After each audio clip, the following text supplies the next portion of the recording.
Bonjour à tous, bienvenue sur un nouvel épisode Les Héros de la Vente. Aujourd'hui, j'ai le plaisir d'accueillir Séverine Gouget. Séverine, bonjour. Bonjour. Alors Séverine, je suis très content que tu passes dans mon podcast. Tu vas nous expliquer ce que tu fais. Et aujourd'hui, tu as beaucoup de choses à dire pour les auditeurs qui nous écoutent, qui sont commerciaux, directeurs commerciaux, entrepreneurs. Mais avant toute chose, est-ce que tu peux expliquer aux auditeurs pourquoi c'est intéressant de t'écouter aujourd'hui sur les sujets de la vente ? Alors, merci beaucoup, merci pour cette invitation. Évidemment, c'est un sujet qui me tient à cœur. Ça fait 20 ans que j'exerce ce métier au cœur des métiers de la vente. 20 ans et notamment sur la partie innovation, transformation des équipes de vente, conduite du changement. Et évidemment, on a et maintenant que j'ai rejoint les équipes Salesforce depuis maintenant 4 ans, on cherche toujours à innover, à voir comment on peut accompagner au mieux nos équipes de vente. Et c'est pourquoi aujourd'hui, j'aimerais vous en parler et te dire que c'est en osant innover, en osant travailler sur cette conduite du changement, qu'on améliore en fait notre processus de vente. Oui, alors voilà, tu as cité Salesforce chez qui tu travailles. Salesforce est vraiment un énorme acteur dans le domaine de la vente, hein. Et aujourd'hui, tu viens spécialement parce que Salesforce a sorti son rapport. Donc, c'est un rapport que tu vas nous expliquer qui sort tous les 2 ans. Et c'est un rapport qui regroupe les conseils de 5500 experts d'énormément de secteurs et de pays différents. Et donc, aujourd'hui, le thème du podcast, c'est comment devenir un héros de la vente grâce au conseil de 5500 experts. Donc, tu vas nous résumer ce rapport-là. On va essayer de faire ça de manière synthétique. Pourquoi ce rapport ? Est-ce que tu peux nous expliquer un peu plus en quoi ça consiste et comment on le consulte et nous expliquer. Et après, on rentrera dans le vif du sujet sur les différentes parties du rapport. Avec plaisir. Alors en fait, c'est une étude qui est menée tous les 2 ans chez Salesforce. On prend 5500 répondants de tout horizon, tout secteur, toute industrie. Et toute fonction commerciale, allant de la fonction de prospection jusqu'au manager des ventes, au directeur de la performance commerciale, tout ceci sont rassemblés et évidemment on va couvrir aussi 27 pays grâce à cette étude et on pourrait même dire jusqu'à 18 secteurs représentés. D'accord. Donc c'est une étude qui est importante évidemment et qui est attendue par les personnes du secteur pour qu'on puisse donner les feedbacks, les évolutions, les tendances sur ce qui a pu évoluer dans notre secteur. D'accord. Alors là, on l'a bien préparé cet épisode. La première partie, tu voulais nous expliquer qu'il y a beaucoup de choses positives dans ce rapport. Est-ce que tu peux nous dire quels sont les points positifs d'abord qui ont été évalués et analysés ? Alors, on pourrait peut-être retenir déjà un premier point, c'est que 79% des représentants dans le domaine de la vente déclarent que leur chiffre d'affaires a augmenté au cours de l'année qui vient de d'écouler. Alors, ce qui est assez surprenant puisqu'on est dans des périodes d'inflation, exactement. Complexes. Moi, je trouve ça génial. C'est un chiffre qui est plus élevé que prévu, ça c'est sûr. Ouais. On s'attendait évidemment à une note positive, mais là, on se retrouve quand même avec un 79% qui est une note très positive. Alors, on a une augmentation en fait qui est peut-être due à plusieurs événements ou plusieurs sources. La première qu'on peut retenir, c'est les revenus récurrents. On voit une augmentation très importante de ces types de revenus. Alors on pourrait se dire, peut-être pour les auditeurs, c'est quoi quelles sont ces sources de revenus récurrents ? Alors c'est des sources qui peuvent être mensuelles, trimestrielles, annuelles, et qui sont basées soit sur l'abonnement, soit sur l'utilisation, soit sur le user, ou encore à des modèles avec du freemium aussi. On commence à tester et puis après on va payer en fonction de sa consommation. Ouais, en fait, on se rend compte que le format du logiciel, par exemple SaaS, que Salesforce a bien démocratisé, est en train de s'implémenter dans beaucoup de secteurs et que finalement, on le voit par exemple dans un secteur très traditionnel, la vente de voitures, finalement les gens vont plutôt être sur des mensualisations et donc pour les entreprises des revenus récurrents.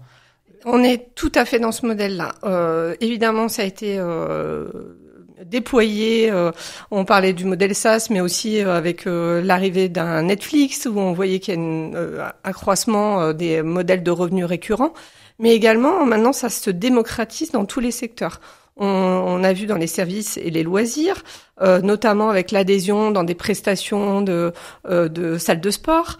Maintenant, chez les manufacturiers, avec des assets ou des machines connectées où on va aller récupérer la donnée, où on va la monitorer, on va faire de la maintenance sur ces machines avec un abonnement associé. Ou encore dans l'automobile, avec de l'IoT embarqué. On parlait de l'automobile sous la forme d'abonnement, de location de voitures, mais également des informations qui sont embarquées dans cette automobile ou dans ces camions pour pouvoir vraiment récupérer un maximum d'informations et surtout avoir une maintenance qui soit le plus optimum. Donc aucun secteur n'est épargné par le revenu récurrent et on voit que c'est une vraie tendance de fond. Plus aucun secteur n'est épargné sur cette partie-là. Ok. Et est-ce que il y a d'autres choses qui peuvent expliquer cette croissance de revenus cette année? Oui. Alors il y a un deuxième chiffre que on peut partager, c'est que 89% des équipes de vente se disent avoir recours en fait à des partenariats. Avant, on avait moins cette tendance de fond et on voit que ça s'est accéléré. Avoir des partenaires, revendeurs, distributeurs, ça devient essentiel. Ou faire en fait aussi des ventes associées, de type se faire un partenariat avec Amazon, avec d'autres acteurs qui viennent compléter votre offre. Et même ceux qui se disent ne pas avoir franchi ce pas, 56% se disent prêts à le faire dans l'année qui suit. Ouais, c'est vrai que moi, dans le podcast, j'ai interviewé souvent des head of sales de licorne, hein, et le sujet partenariat, très vite, ça arrivait sur la table en disant que c'était vraiment le gros sujet dans ces entreprises. Et on voit qu'il y a un modèle à craquer pour connaître la croissance. Et là aussi, Salesforce, j'imagine, vous avez on a parlé du SaaS, mais les partenariats chez vous, c'est aussi très puissant. Vous travaillez avec plein d'entreprises qui vont proposer, former sur vos solutions. Et donc ça, c'est des bonnes pratiques qu'on peut analyser et emprunter à des entreprises comme Salesforce. Ouais. Exactement. On y arrive et en fait, c'est une vraie tendance qui s'est dégagée en fait de l'étude et on voit une accélération. Et on parlait de croissance de chiffre d'affaires. Eh bien, c'est un des entrants de cette croissance de chiffre d'affaires. Très bien. Est-ce que donc là, tu nous as parlé de points positifs. Est-ce que il y a des défis dans ce rapport? Est-ce qu'on voit aussi des freins à la vente? Est-ce que tu as des informations là-dessus? Alors oui, on détecte aussi deux types de freins à la vente. La première, c'est l'intensification de la concurrence sur les marchés. On voit que on voit que ça augmente en fait cette intensification de la concurrence. Elle vient évidemment de partout en termes d'empreinte mondiale, mais également par rapport aux attentes des clients qui sont actuellement en fait notre plus grand défi et qui va aller comparer en fait d'un concurrent à un autre. Ça c'est le premier frein. Également le deuxième frein qu'on peut noter sur cette accélération de la croissance, c'est peut-être le manque de productivité. Si on retient un chiffre, c'est que les tâches qui ne sont pas directement liées en fait à la vente représentent plus de 70% encore du temps consacré par un commercial, ce qui est encore énorme en fait. Et ça, dans le même temps, même si c'est énorme, on peut se dire quand même qu'il y a un petit point positif dans l'étude, c'est que 83% des équipes en fait de vente qui sont dotées de l'intelligence artificielle et qui viennent déjà appréhender cette intelligence artificielle ont vu leur chiffre d'affaires augmenter. Donc on voit bien que la productivité peut être améliorée grâce à l'intelligence artificielle. Ouais. Alors c'est vrai, moi ça fait 5 ans que je fais ce podcast et dès les premiers épisodes, donc quand on remonte à 2019, les problématiques des directeurs commerciaux ou des entrepreneurs que je rencontrais, c'est effectivement cette perte de productivité des commerciaux où il faut produire de la donnée, il faut remplir des CRM, il faut faire des rapports. Et donc ça, on le rencontre toujours. Mais on commence depuis 1 an maintenant à voir les solutions IA qui apparaissent sur le marché qui peuvent, si elles sont bien utilisées, répondre à ces problématiques-là. Et donc, dans votre rapport, vous avez une grosse partie sur la partie IA. Donc, on va essayer d'analyser aussi ce qui est dit sur la partie IA. J'imagine, là aussi, on a les points positifs, les freins, les limites. quelle est la première chose que tu peux nous dire sur ce gros bloc, ce gros sujet qu'est les solutions IA pour les commerciaux? Alors, je vous ai cité un chiffre. 83% des équipes commerciales qui sont équipées d'IA améliorent non seulement leur chiffre d'affaires et du coup leur productivité. A contrario, ceux qui ne sont pas encore équipés d'IA se retrouvent avec plutôt un chiffre à 66%. D'accord. Qui ne l'utilisent pas encore et qui ont besoin d'appréhender en fait cette intelligence artificielle dans leur quotidien pour vraiment venir les aider. Et donc en fait l'IA est un incontournable. Forcément elle brille en ce moment, on en parle partout, mais elle est loin d'être parfaite. Et dans certaines industries, on est là pour les accompagner à la mettre en œuvre. Ouais, là aussi, j'ai fait des épisodes sur l'IA. Il y a des problématiques que je vois, je pense que vous en parlez dans votre rapport, hein, c'est la problématique sécuritaire, c'est-à-dire où vont les données quand on utilise l'IA, et ensuite la problématique de mise en application, c'est-à-dire on va dire à des commerciaux utilise l'IA, mais en fait, est-ce que ces commerciaux savent l'utiliser? Est-ce qu'ils sont formés? Qu'est-ce que tu peux nous dire sur ces problématiques Alors oui, il y a des problématiques de formation, mais il y a aussi, avant tout, en fait, ce qu'on voit dans notre rapport, c'est que l'IA, elle est évidemment génératrice de croissance, on en a parlé, c'est un vrai booster pour le marché. Elle se heurte à des obstacles, et moi je dirais que c'est pas en priorité la formation, priorité déjà, c'est le budget.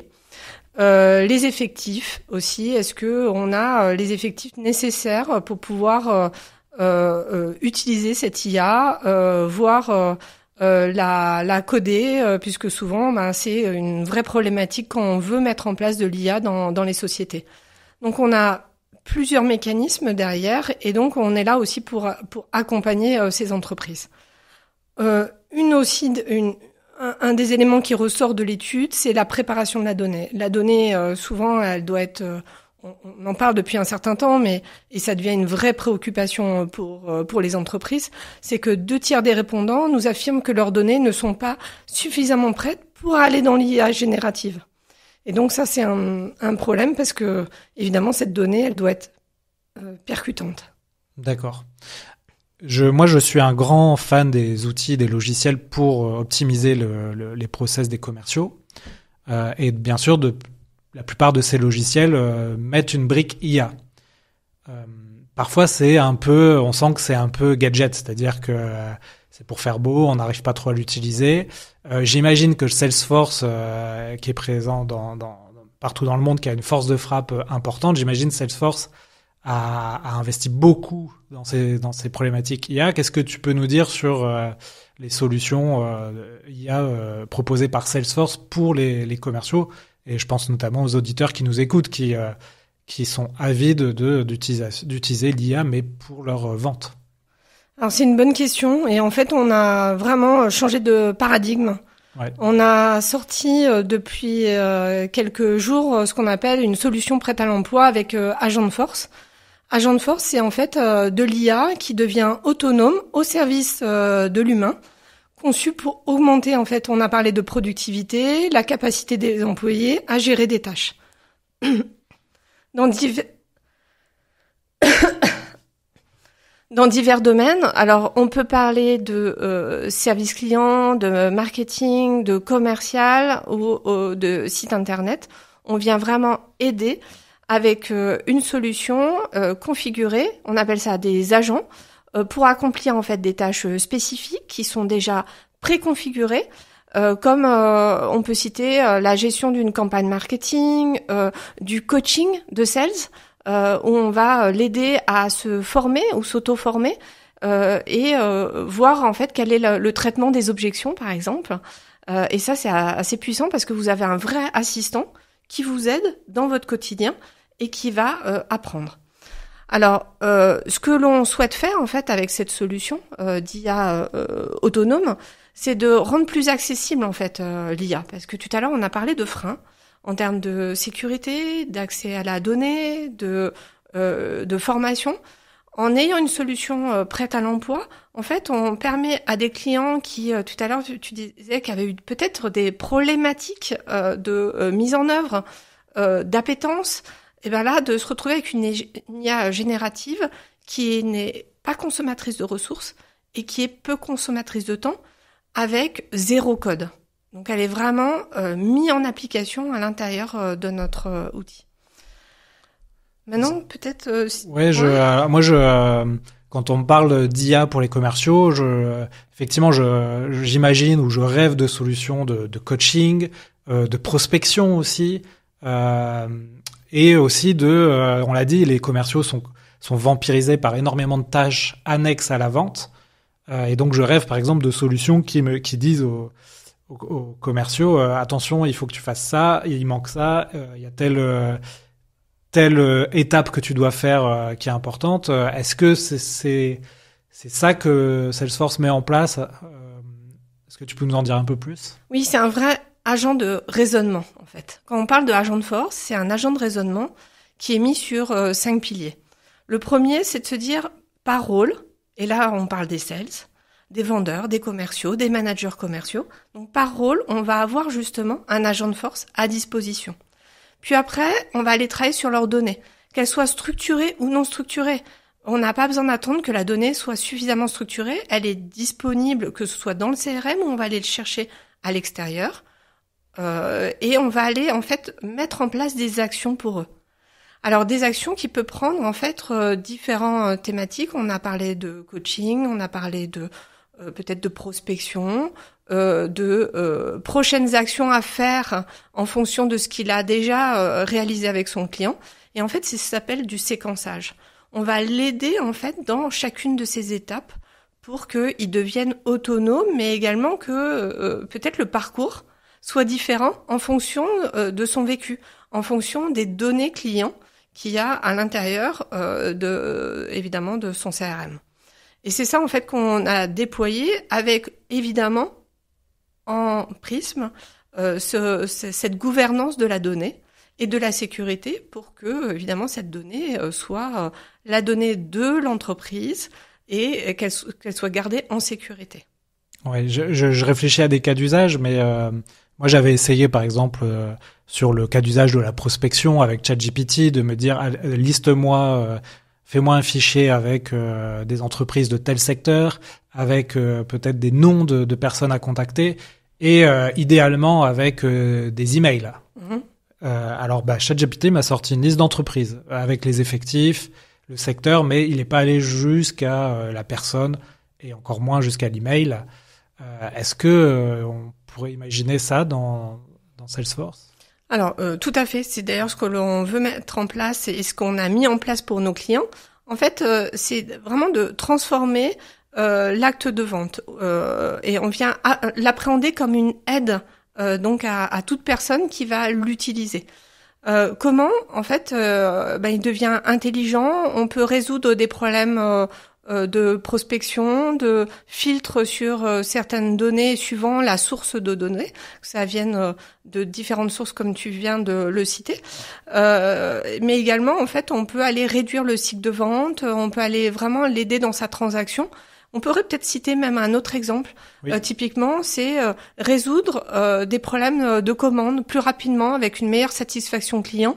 Parce qu'il va les détecter, quelle est pour vous, il va détecter quelle est la dernière commande passée par votre client, où est-ce que la livraison a été réalisée, et s'il a besoin de réaffecter sa livraison à un autre endroit, dans un autre magasin, ou son programme de maintenance à un autre endroit parce qu'il y a une priorité qui doit être réalisée, et ben ça, il va vous le proposer, il va vous même dire où est-ce qu'il y a des personnes disponibles, des agents disponibles pour pouvoir venir intervenir sur site, et quels sont les sites que vous avez en contrat de maintenance. Donc c'est quand même assez puissant pour vous aider et vous embarquer, et on vous aide dans vos actes de quotidien. Peut-être un point aussi qu'on peut mentionner, c'est que l'IA en fait vient vraiment transformer le métier, et on vient renforcer en fait les résultats grâce aux données clients. Et ça, c'était déjà le cas, on commençait déjà à le faire, mais quoi que mieux que Salesforce, parce qu'on a les données clients, mais également on va aller prendre les feedbacks des sales, des clients, pour s'auto-améliorer. Et c'est ça, en fait, la vraie révolution qu'il y a dans Agent Force. C'est venir à faire une amélioration constante grâce au feedback sans code. C'est-à-dire qu'on travaille en langage naturel. Et là, plus besoin d'avoir des personnes qui soient formées à coder cette IA. Elle est prête à l'emploi et vous avez juste à faire du séquençage. Si je réponds à une action ou si mon client me répond ou fait une demande, quel est en fait le type de réponse qu'on peut lui faire? Ouais, ça c'est un point fondamental parce que effectivement les experts IA que j'ai pu inviter dans ce podcast sont souvent alors c'est plutôt le format growth hacking et c'est souvent des gens qui codent et en fait on se rend compte que pour exploiter au mieux les solutions IA aujourd'hui, il faut aller un peu dans les API, il faut lui demander de retenir un maximum de données qu'on va lui fournir. C'est pas accessible à tout le monde et j'imagine que encore une fois le commercial, le directeur commercial va pas trifouiller comme ça l'IA. Donc là, ce que tu nous dis, c'est que justement, tout est fait pour que ce soit facilité.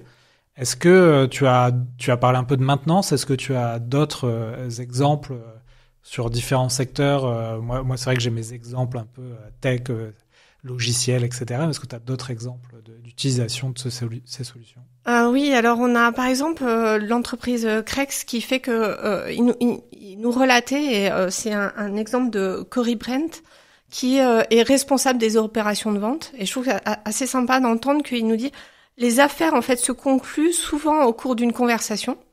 Et il y a toujours une conversation entre deux êtres humains avec des objections. Et c'est intéressant en fait de mettre de l'IA, non pas peut-être sur la conversation à l'instant T, mais à aider les personnes, aider les vendeurs à comprendre les objections qui ont pu être réalisées et du coup à mieux les traiter lors du prochain cycle de vente.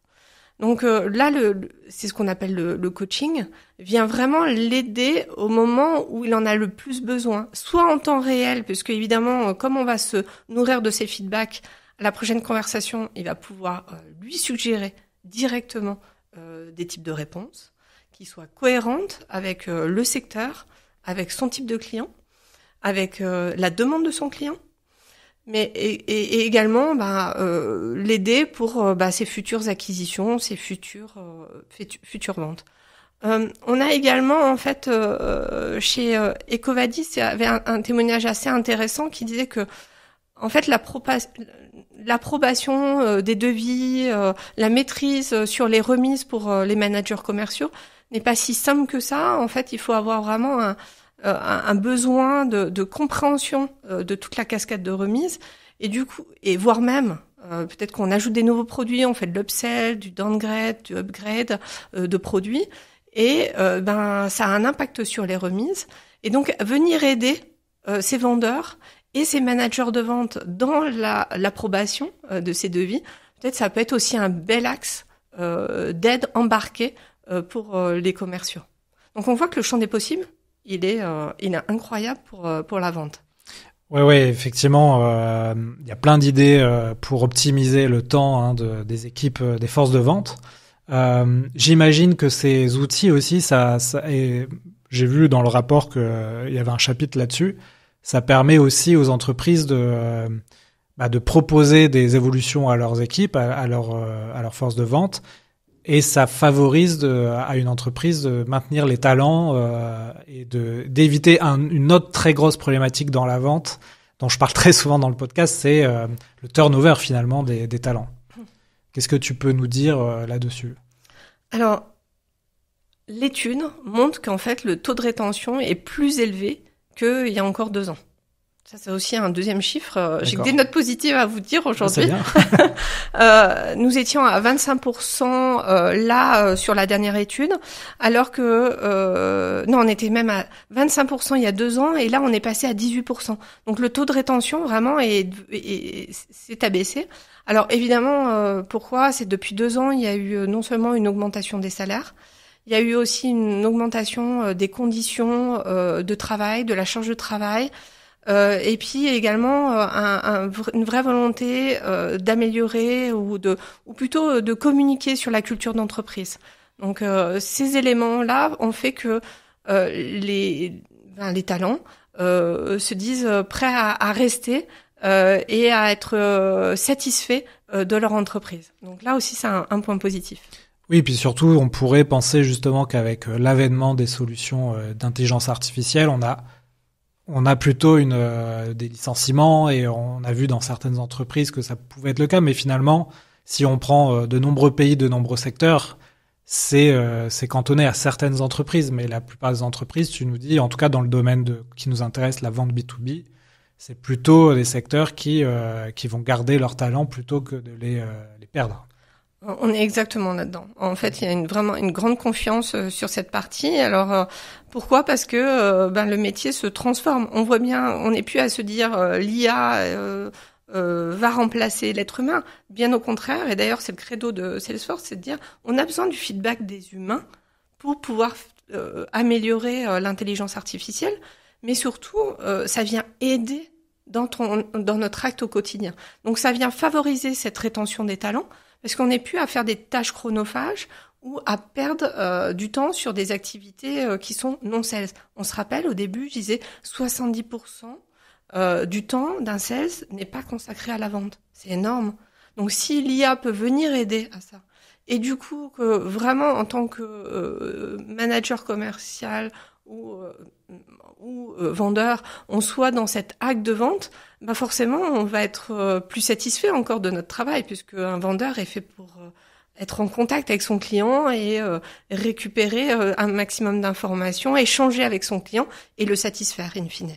Ouais. Et quelque chose, un chapitre qui va vraiment beaucoup intéresser les auditeurs. Qu'est-ce que tu peux nous dire sur la section salaire ? Alors, au niveau des salaires, évidemment, il y a une satisfaction aussi des employés sur cette partie. Pourquoi ? Parce qu'ils ont vu leur salaire augmenter dans le même temps. Donc, ça montre bien que, encore une fois, petit élément positif. Et qu'on a vraiment une satisfaction qui est au-delà. On était même à plus de 70% dans tous les cas où en termes de salaire, d'avantages sociaux, donc de package, de culture ou de charge de travail, les employés voyaient vraiment une satisfaction à rester dans cette entreprise parce que justement, ils avaient de meilleures conditions. D'accord, tu as un taux de satisfaction aux alentours de 70% dans les entreprises qui ont été, les 5500 entreprises qui ont été étudiées. Exactement. En moyenne, et dans tous les cas, tout type d'entreprise, encore une fois, on a plus de 5500 répondants et on voit que le taux de satisfaction était supérieur même à 70% et est en augmentation par rapport à il y a 2 ans. Et est-ce que tu as une statistique sur les augmentations de salaire Alors, j'ai pas forcément cette partie-là, mais c'est quelque chose que peut-être on creusera sur la prochaine étude. D'accord, très bien. Est-ce que sur la hausse de la rétention, la satisfaction, les augmentations de salaire, est-ce que il y a d'autres choses que tu peux nous dire qu'on n'aurait pas abordé sur cette partie, sur ce rapport ? Peut-être qu'on peut se dire qu'il y a en fait, en filigrane de tout ce qu'on peut se dire, c'est qu'il y a eu une plus grande confiance en fait, non seulement en l'avenir.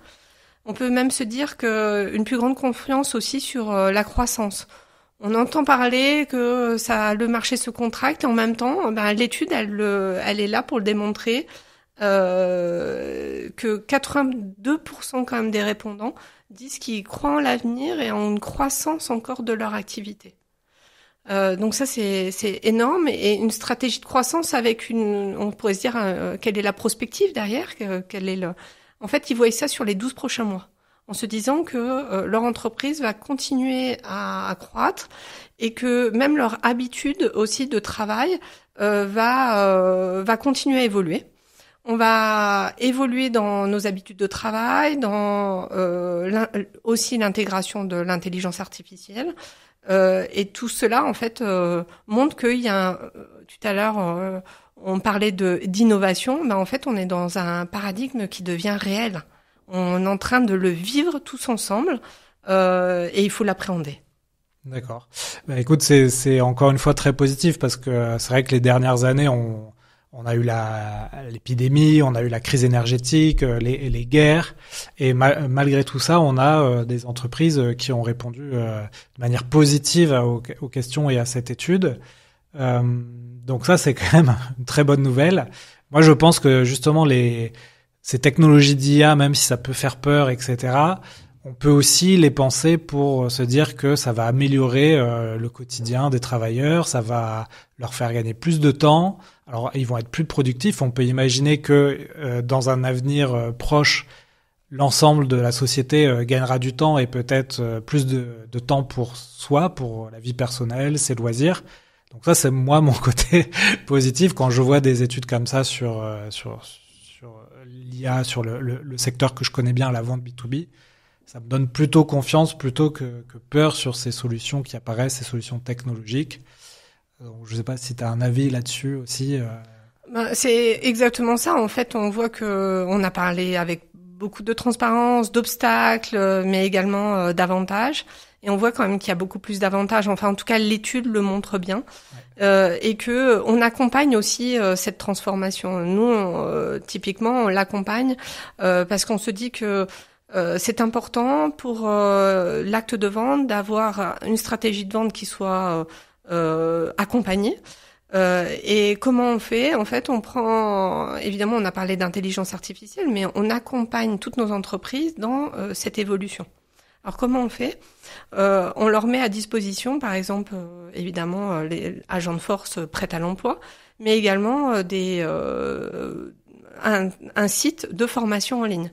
Alors, d'accord. Notre site de formation en ligne s'appelle Treled, permet en fait à chacun, que ce soit client, mais également non client de Salesforce, de venir se former à l'intelligence artificielle, encore une fois sans code, avec vos défis, et aller regarder comment ça fonctionne et quels sont les avantages et les bénéfices que vous pouvez en tirer. Et c'est ça que petit à petit, en fait, on accompagne dans ce mouvement chacun sur ces défis de croissance, parce qu'on est là pour accompagner chacune de nos entreprises. D'accord. Bah, écoute, on va mettre le lien de l'étude dans les notes du podcast. Là, on arrive à une 40aine de minutes d'interview. Je vais passer aux questions de la fin. Peut-être avant les questions de la fin, on peut résumer les éléments principaux dont on a parlé de cette étude. Comme ça, vous aurez une synthèse. Est-ce que tu peux nous résumer rapidement les... Alors, avec plaisir. Ouais. Le premier, c'est la croissance est en hausse. Ouais. On l'a bien noté. Le deuxième, c'est que les attentes des clients sont de plus en plus élevées. Et donc, il faut y répondre. Et en même temps, on a des sales qui n'ont pas un temps qui augmente. Bien au contraire, en 70% se retrouvent à faire des tâches qui ne sont pas des tâches d'acte de vente. Alors, ce qui en ressort, c'est que l'adoption de l'IA peut être une solution, peut devenir et bénéfique en fait pour nos vendeurs. Et on est là pour les aider à l'intégrer dans leurs actes quotidiens, tout en gardant évidemment cette notion de gouvernance et de sécurité de la donnée, puisque c'est un vrai enjeu côté entreprise, et c'est ce qu'on pourra retenir. Enfin, que l'appropriation, elle est vraiment dans les mains des managers de vente, mais aussi de tout à chacun, que ce soit du prospecteur au vendeur. Faut pas avoir peur, bien au contraire. Et peut-être dernier point qu'on pourrait aborder, c'est que de ce rapport, c'est la rétention et la satisfaction des employés n'a jamais été aussi haute. Donc bonne nouvelle, les dirigeants peuvent être également satisfaits. On arrive à retenir nos talents avec une croissance et des opportunités d'avancement pour chacun des employés dans la société qui ne peuvent être que bénéfiques pour tout le monde. D'accord, donc ça va donner confiance à nos auditeurs. Je voulais peut-être aussi sur la partie formation, tu m'avais parlé avant de rentrer dans l'épisode en off d'une communauté que vous avez créée sur Slack, Sales Blazers, qui permet justement de poser des questions à des experts et à parler à des pairs. Exactement. Donc notre communauté, c'est Sales comme les vendeurs, donc Sales Blazer.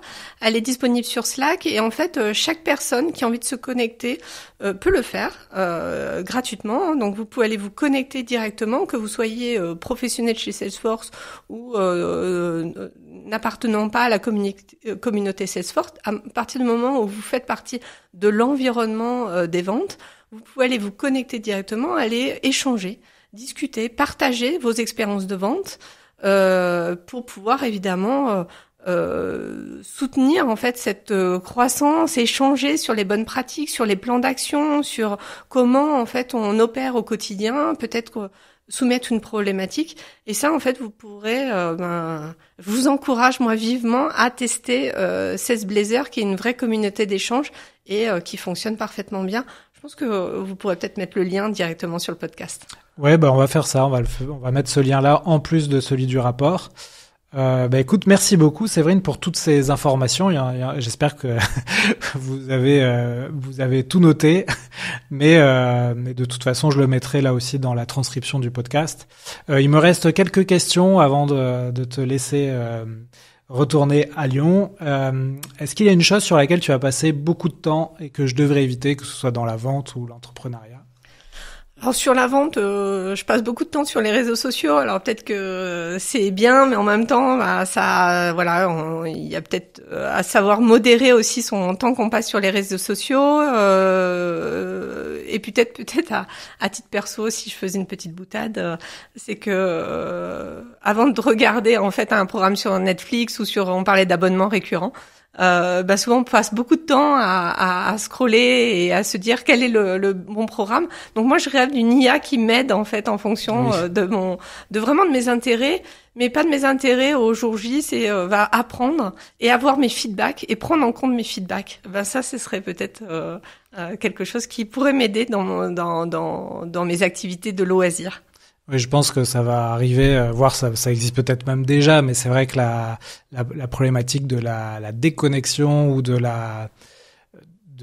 digital qui est trop présent dans nos villes, je pense qu'on va effectivement avoir des solutions qui vont nous dire attention pour votre santé mentale, peut-être que c'est le moment de déconnecter, d'aller prendre l'air, etc. Eh bien, c'est parfait si justement on nous aide et qu'on a des aides embarquées. Forcément, on va avoir plus de temps, soit pour vraiment être en contact et échanger comme on le fait aujourd'hui, soit de partager ou de prendre plus de temps pour soi, tout simplement.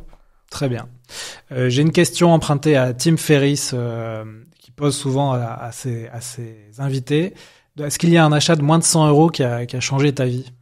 Oui, il y a un achat de 100 €. Je pense tout de suite à des cours en ligne en fait que je fais par l'université de Cambridge. D'accord. Et du coup, je trouve ça hyper intéressant parce que ça te permet d'aller beaucoup plus loin, de te remettre en cause et de toujours avec cette soif d'apprendre. Ouais.